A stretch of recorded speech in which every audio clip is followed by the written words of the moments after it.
साथियों नमस्कार, जय हिंद।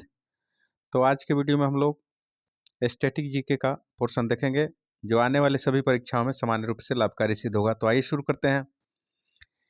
इसमें कला और संस्कृति इससे संबंधित प्रश्नों को देखेंगे। देखिए, भारतनाट्यम दक्षिण भारत तमिलनाडु का एकल शास्त्रीय नृत्य शैली है। ठीक है जी।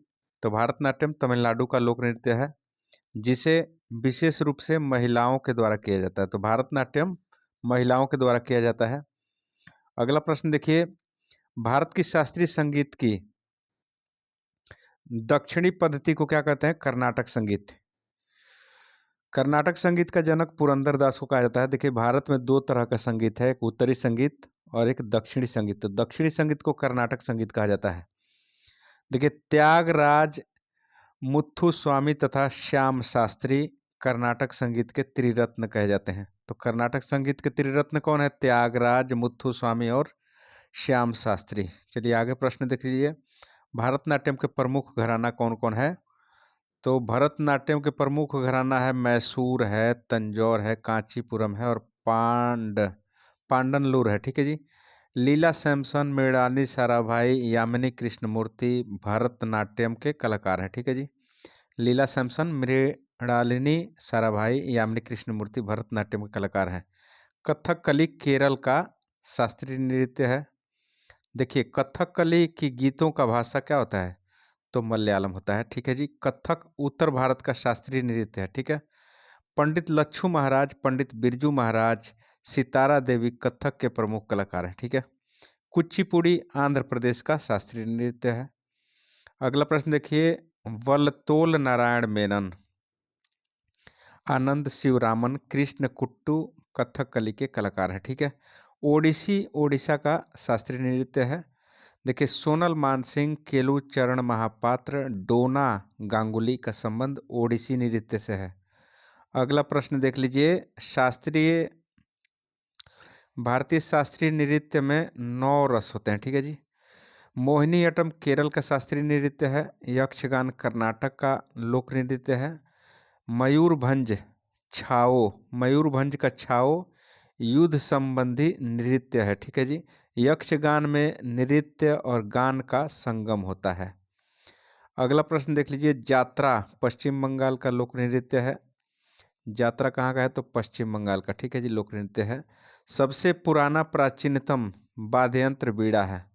देखिए, राग भैरवी प्रातःकाल में गाया जाता है। राग मियाँ की मल्हार तानसेन द्वारा रचना किया गया इसका। हरिप्रसाद चौरसिया बांसुरी वादक हैं। देखिए, बिस्मिल्लाह खां शहनाई से संबंधित हैं। अमजद अली खां सरोद वादक हैं। देखिए, शिव कुमार शर्मा का संबंध संतूर से है। सितार का जनक अमीर खुसरो को माना जाता है। पंडित भीमसेन जोशी गायन से संबंधित थे। अब देखिए, मुक्तेश्वर मंदिर ओडिशा में है। लिंगराज मंदिर भुवनेश्वर ओडिशा में है। खजुराहो के मंदिर ये मध्य प्रदेश में है। नागर शैली के उदाहरण है। देखिए, नागर शैली का विकास गुप्त काल में हुआ तथा गंधार शैली का विकास कुषाण काल में हुआ। अगला प्रश्न देख लीजिए, कांची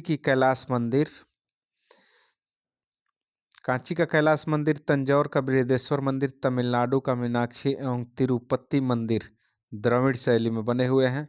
देखिए, नागर और द्रविड़ शैली के मिश्रित रूप को बेसर शैली कहा जाता है। देखिए, होयसलेश्वर हेलेबीड में है। ठीक है जी। वैष्णव मंदिर वृंदावन बेसर शैली के उदाहरण है। तो होयसलेश्वर और वैष्णव मंदिर ये बेसर शैली के उदाहरण हैं। मधुबनी चित्रकला बिहार से संबंधित है। बनी ठनी किशनगढ़ शैली से संबंधित है। ठीक है जी। सरोद में 19 तार होते हैं। अगला प्रश्न देख लीजिए, गांधी युग के बारे में जो है हम वन लाइनर प्रश्नों को देखेंगे। महात्मा गांधी, इनका पूरा नाम मोहनदास करमचंद गांधी था। इनका जन्म 2 अक्टूबर 1869 को गुजरात प्रांत के पोरबंदर नामक स्थान पर हुआ।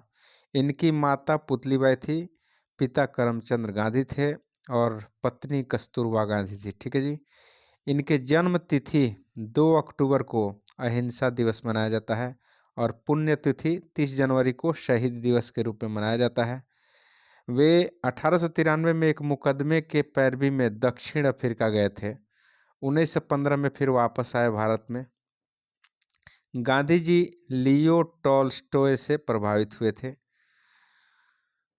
गांधी जी के राजनीतिक गुरु गोपाल कृष्ण गोखले थे। देखिए, गांधी जी 1906 में दक्षिण अफ्रीका में ही सत्याग्रह का पहला प्रयोग किया था।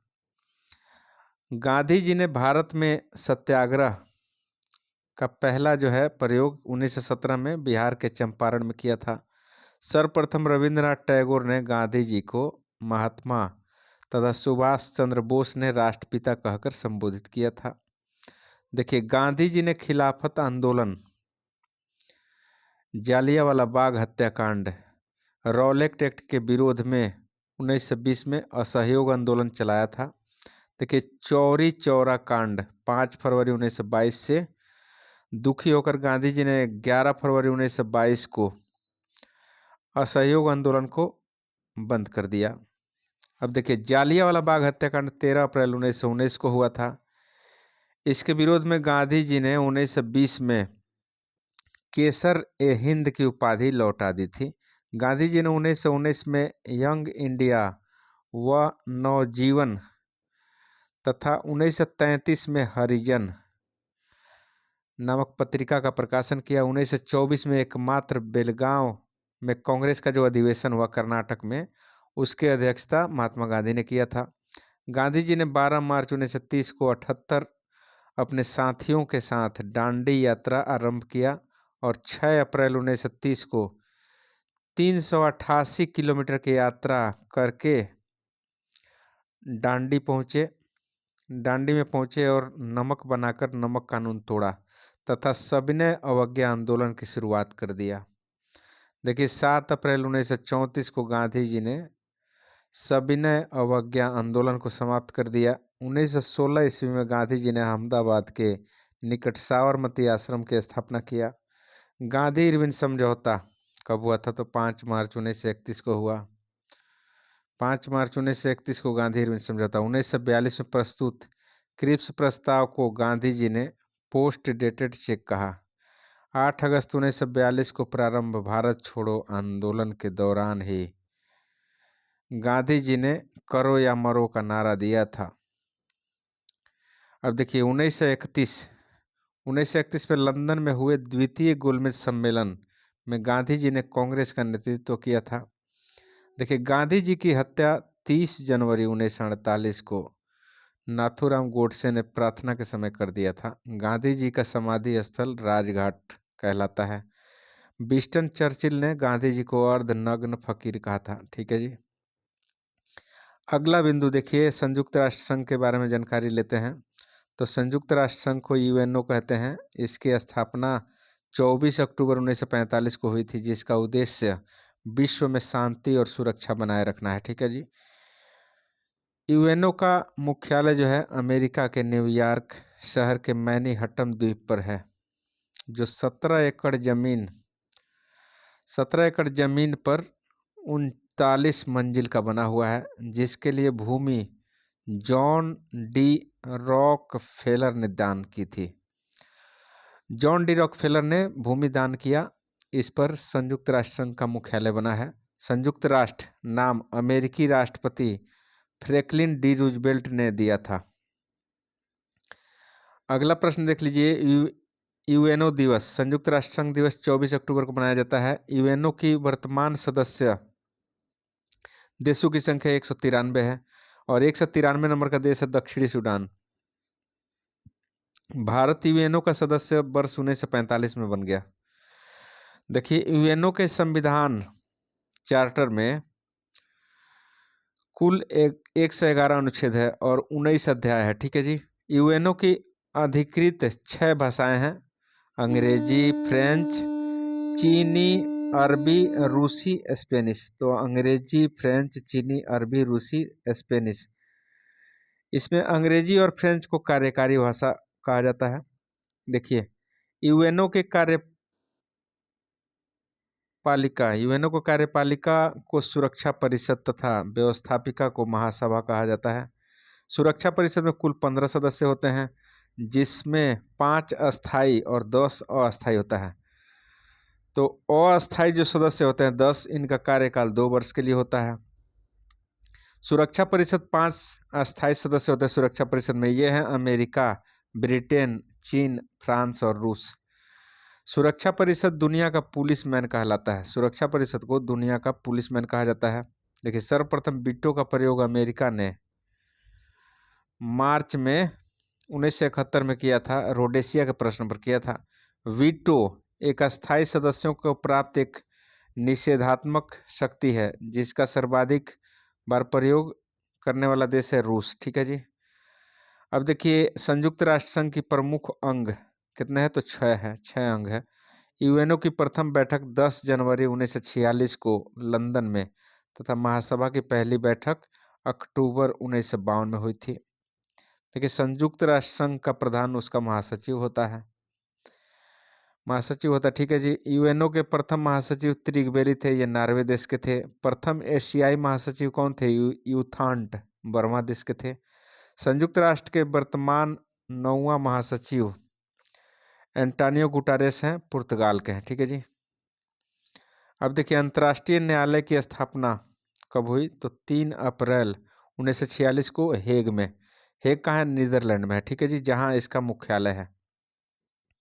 अगला प्रश्न देखिए, अंतर्राष्ट्रीय न्यायालय में न्यायाधीशों की कुल संख्या कितना होती है? तो 15 न्यायाधीश हैं और इसका कार्यकाल 9 वर्ष का होता है। अंतर्राष्ट्रीय न्यायालय में 15 न्यायाधीश, कार्यकाल 9 वर्ष। संयुक्त राष्ट्र संघ की प्रथम महिला अध्यक्ष श्रीमती विजया लक्ष्मी पंडित 1953 में। देखिए, यूएनओ में सर्वप्रथम हिंदी में भाषण देने वाले प्रथम व्यक्ति अटल बिहारी वाजपेयी थे। यूएनओ दिवस पर साधारण सभा में अपना कार्यक्रम प्रस्तुत करने वाली प्रथम भारतीय महिला MS सुब्बालक्ष्मी 1966 में। ठीक है जी। अगला प्रश्न देख लीजिए, भारत में परमाणु कार्यक्रम, इस पॉइंट से आपको प्रश्न देखना है। देखिए, भारत में परमाणु ऊर्जा आयोग की स्थापना 10 अगस्त 1948 में हुई थी, जिसके प्रथम अध्यक्ष डॉक्टर होमी जहांगीर भाभा थे। ठीक है जी। भारत में परमाणु ऊर्जा कार्यक्रमों का पिता होमी जहांगीर भाभा को कहा जाता है। देखिए, भारतीय मिसाइल कार्यक्रम के जनक डॉक्टर APJ अब्दुल कलाम जी थे।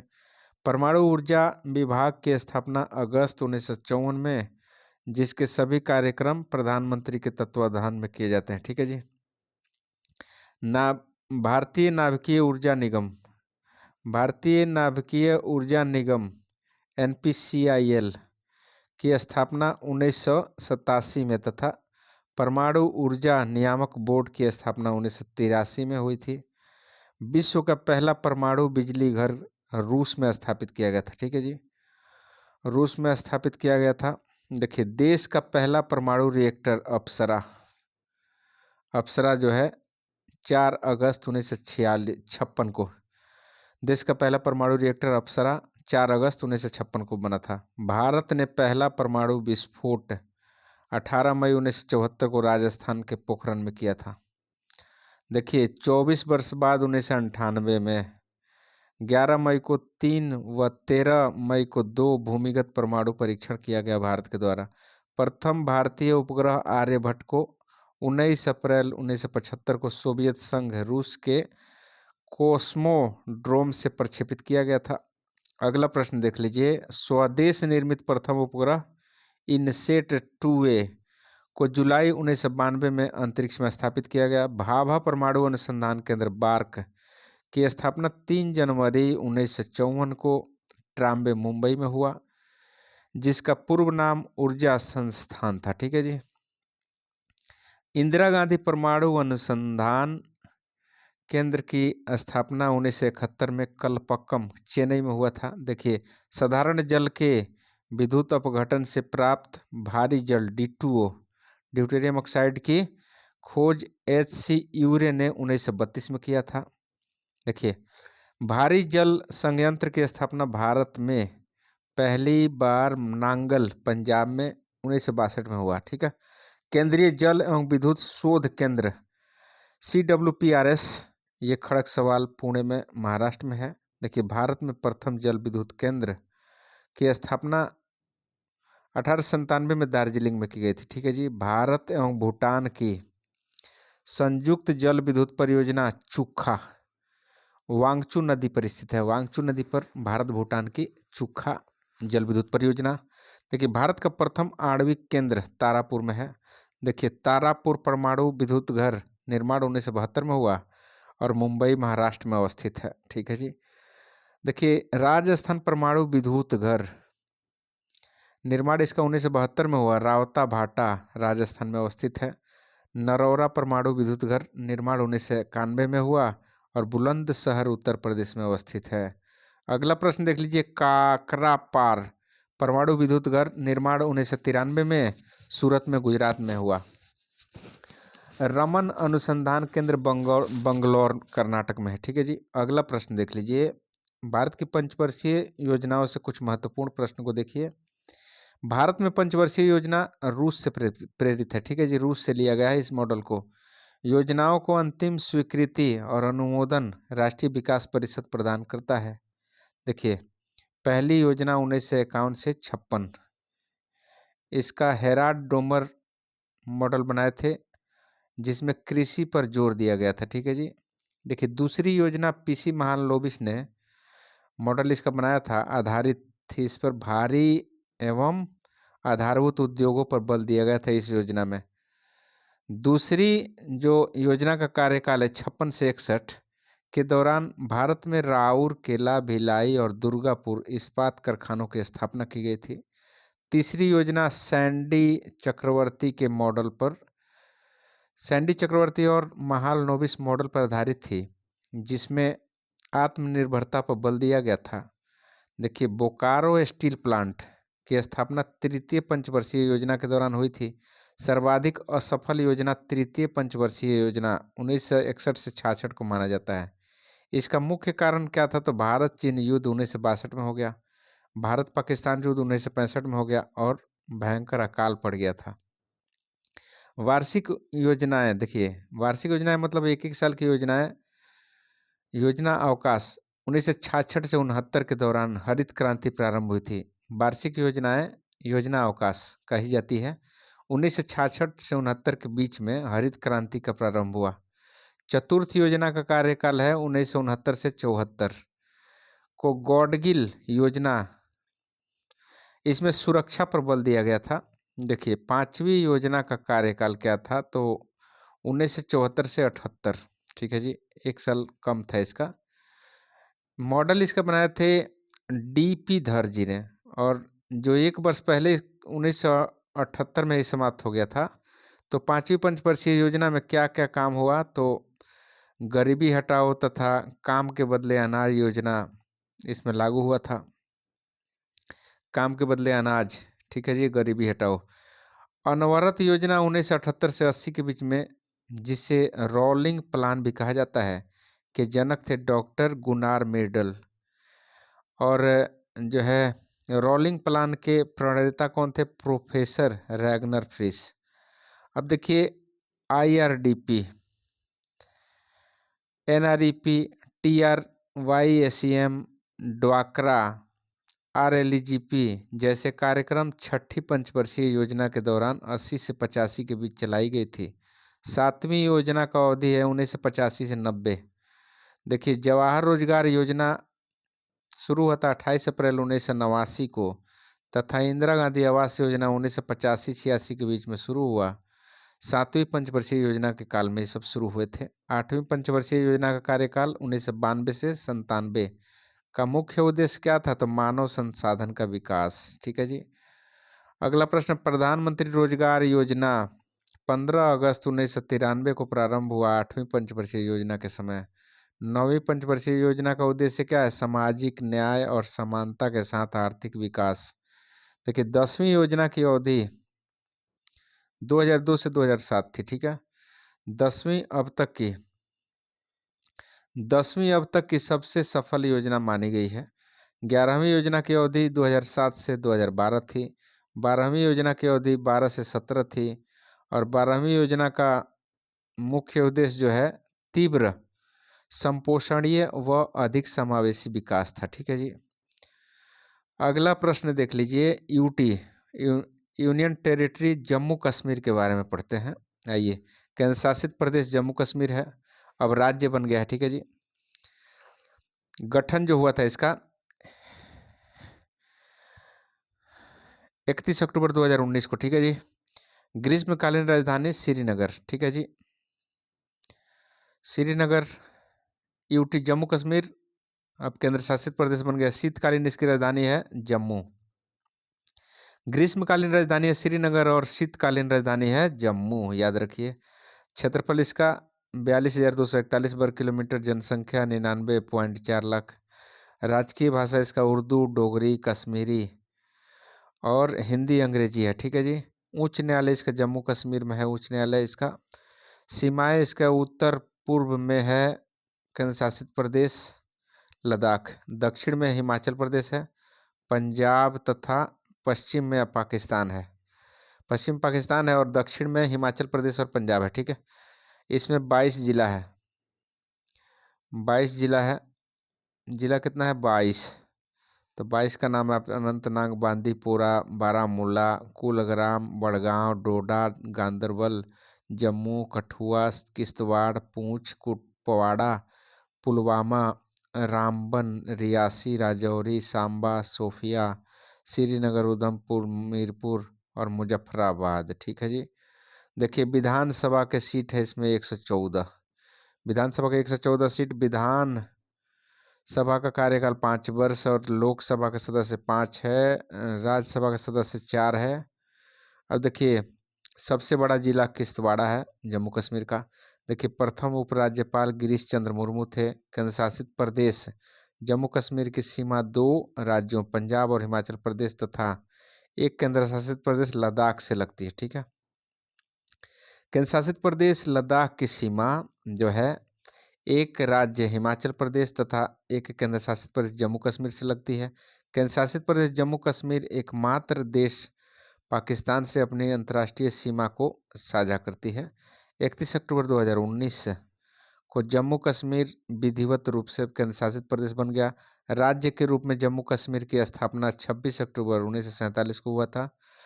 देखिए 17 अक्टूबर 1949 को जम्मू कश्मीर राज्य में अनुच्छेद 370 लागू हुआ था। देखिए संविधान के भाग 21 में वर्णित अनुच्छेद 370 का संबंध जम्मू कश्मीर को विशेष दर्जा से था। देखिए वर्तमान में विशेष दर्जा प्राप्त राज्यों की कुल संख्या 10 है। देखिए 5 अगस्त 2019 को जम्मू कश्मीर को विशेष राज्य का दर्जा समाप्त कर दिया गया। जम्मू कश्मीर में अनुच्छेद 370 का खंड 1 नहीं हटाया गया है। जम्मू कश्मीर में धारा 335A को 14 मई 1954 को लागू किया गया था। जम्मू कश्मीर का संविधान 26 जनवरी 1957 को लागू हुआ था। अगला बिंदु देख लीजिए।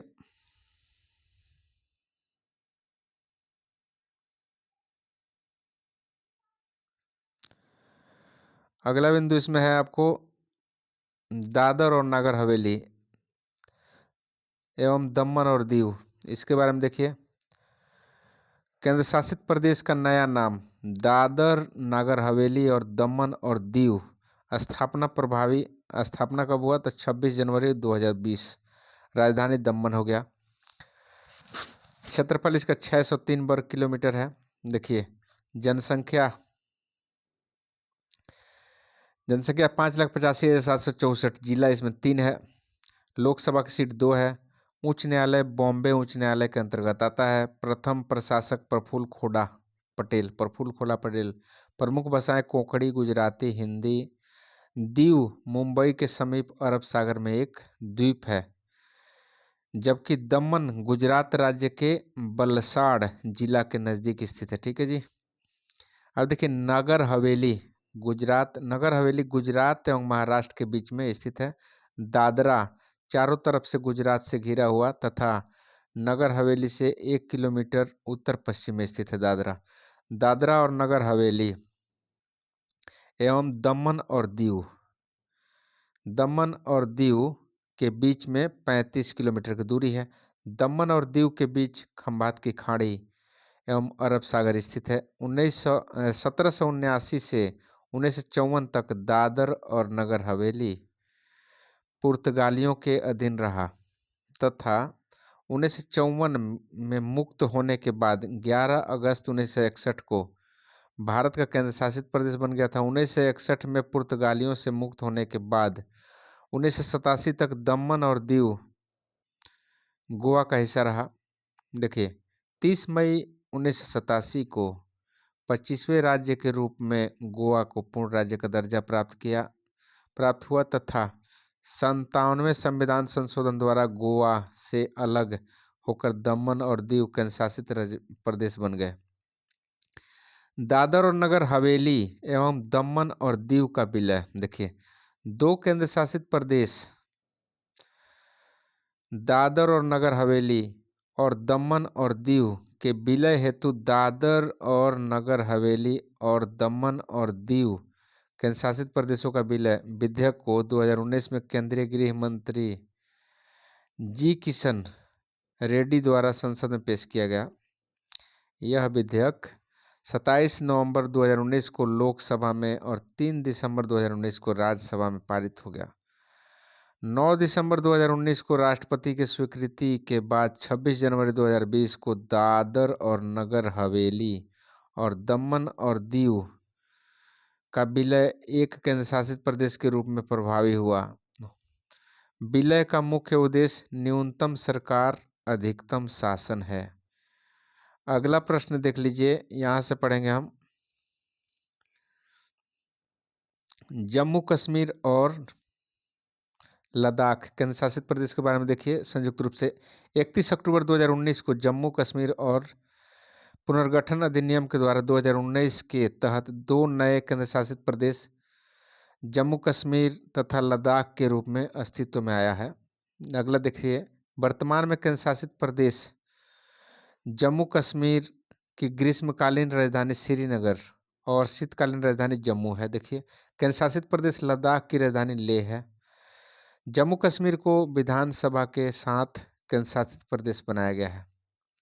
देखिए जम्मू कश्मीर विधानसभा का कार्यकाल 5 वर्ष और पहले 6 वर्ष था, 5 वर्ष हो गया। देखिए केंद्र शासित प्रदेश जम्मू कश्मीर विधानसभा में कुल 114 सीट होगी, जिसमें 24 सीटें पाक अधिकृत कश्मीर के लिए रिक्त रहेंगी। ठीक है जी, और 90 सीट पर चुनाव होंगे।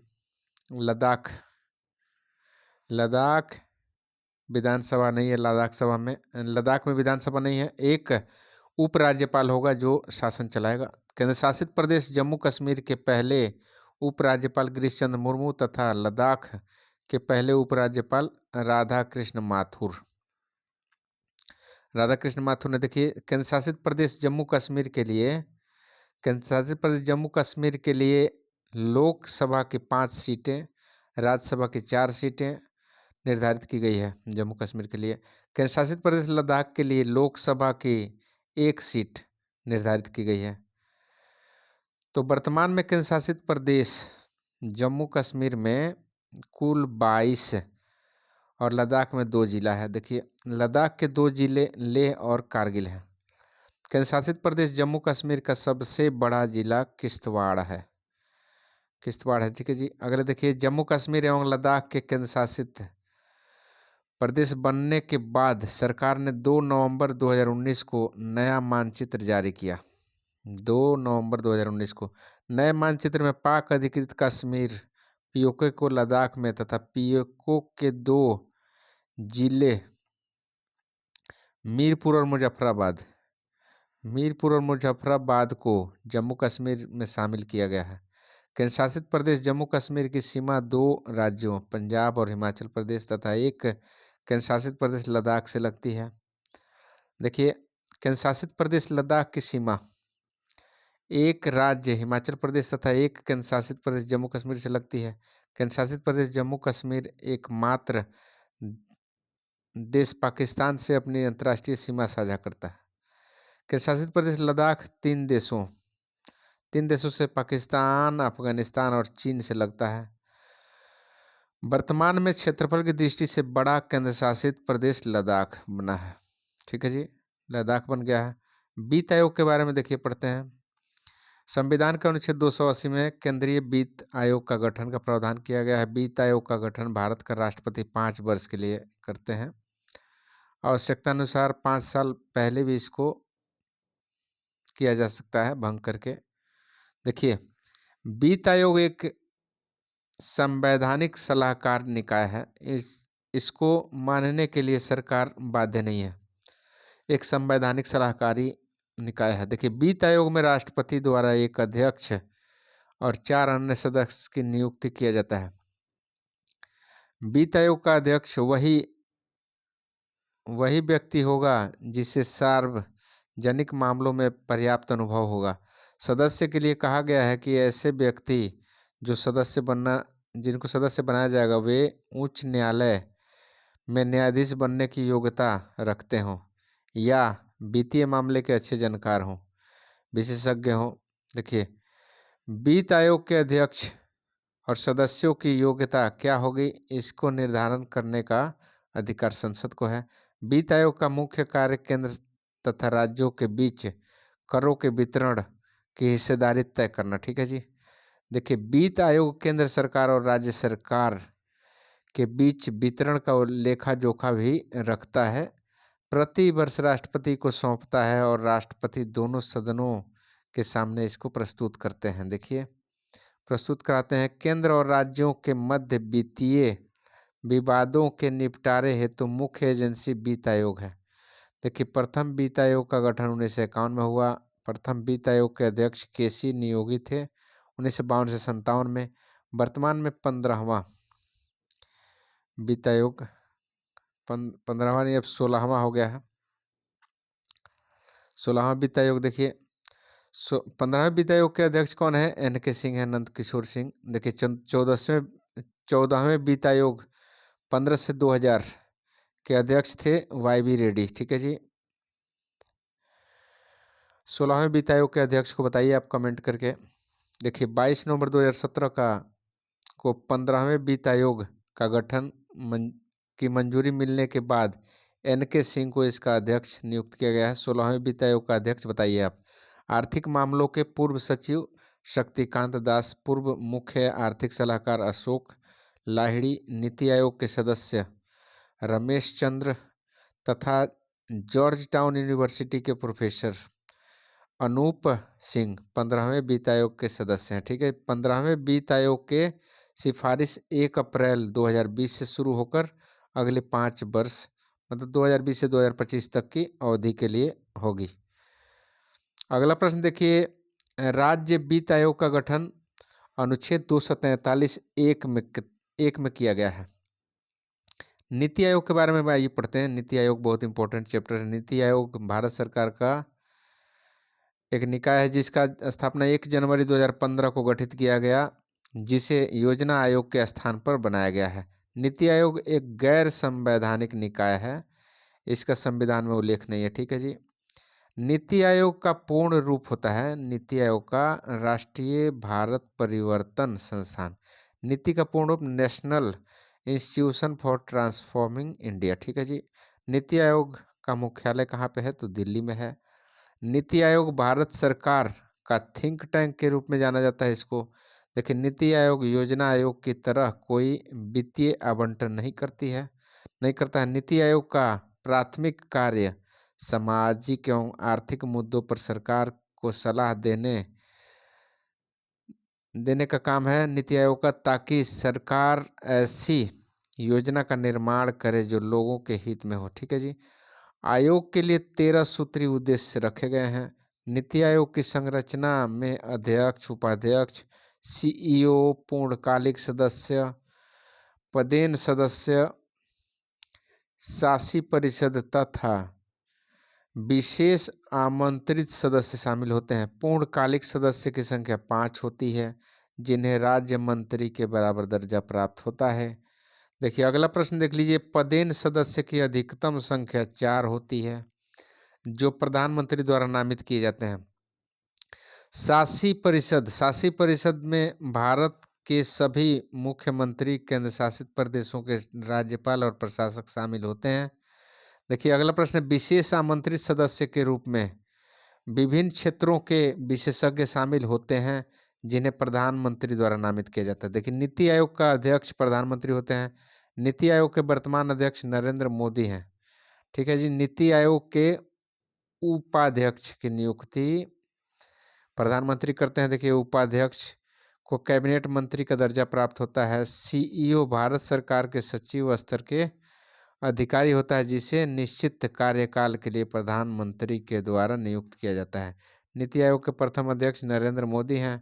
देखिए, नीति आयोग के प्रथम उपाध्यक्ष अरविंद पनगड़िया और प्रथम सीईओ सिंधु श्री खुल्लर। अगला प्रश्न देखिए, नीति आयोग के क्रियान्वयन का दायित्व केंद्र सरकार और राज्य सरकार पर होता है। देखिए, योजनाओं को अंतिम रूप से स्वीकृति विकास परिषद एनडीसी करता है। ठीक है जी। गुड्स और सर्विस टैक्स मतलब जीएसटी के बारे में आइए देखते हैं। तो जीएसटी विश्व में जीएसटी सर्वप्रथम फ्रांस में लागू हुआ 1954 में। भारत में जीएसटी 1 जुलाई 2017 से लागू हुआ। जीएसटी दिवस 1 जुलाई को लागू किया मनाया जाता है। ठीक है जी। कनाडा देश के मॉडल पर भारत का जीएसटी लागू आधारित है। जीएसटी का फुल फॉर्म क्या होता है? तो गुड्स एंड सर्विस टैक्स, वस्तु और सेवा कर। जीएसटी के लिए 122वां संविधान संशोधन बिल 2016 में संसद में लाया गया।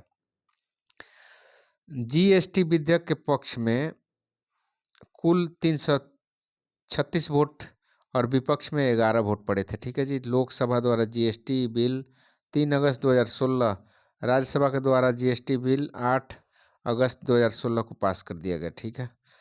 जीएसटी बिल पर राष्ट्रपति ने अपनी मंजूरी कब दे दी? तो 8 सितंबर 2016 को। 101वां संविधान संशोधन अधिनियम 2016 में भारत में जीएसटी लागू किया गया। 101वां संविधान संशोधन 2016 के तहत। ठीक है। जीएसटी अप्रत्यक्ष एवं गंतव्य आधारित कर है। जीएसटी भारत में जीएसटी लागू करने का सुझाव विजय केलकर समिति ने दिया था। सर्वप्रथम जीएसटी बिल का प्रारूप तैयार करने वाली समिति अध्यक्ष असीम दास गुप्ता थे। ठीक है जी। अगला प्रश्न देखिए, जीएसटी का ब्रांड एम्बेसडर अमिताभ बच्चन।